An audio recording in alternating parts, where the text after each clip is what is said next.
Hey everyone, I'm driving down to Washington. Well, actually, my wife Erica's driving down to Washington for me.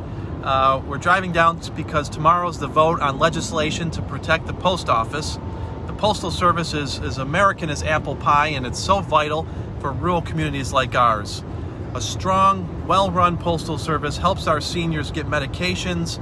It shares important information with our veterans about their benefits. It helps hardworking families pay for their rent on time, and it allows our small businesses to sell their products all over the world. I'll be voting yes to pass the Delivering for America Act because it is so important and the right thing to do for our communities.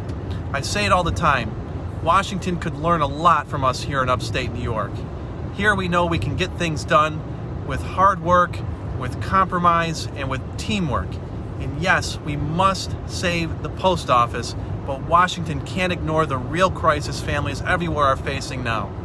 Our state and local governments are facing devastating cuts to essential services, getting us through these unpredictable times. Kids are heading back to school, but many students and teachers don't have the tools they need to learn safely. Every day, I hear from unemployed workers who don't know how they're going to pay the rent or put food on their table. They need more help.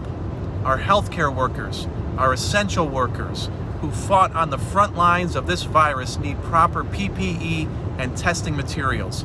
Small businesses, our mom and pop shops are hurting every day because they haven't received the assistance they need. Over the last few months, we've all been a part of flattening the curve and keeping our communities safe, but there are so many workers, small businesses, and families who are still struggling.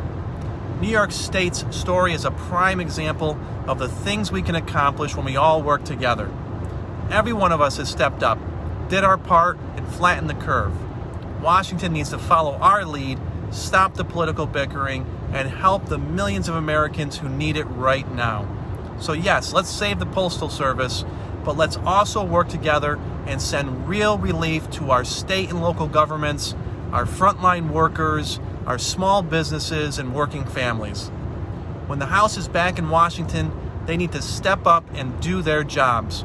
We can't go home until something gets done.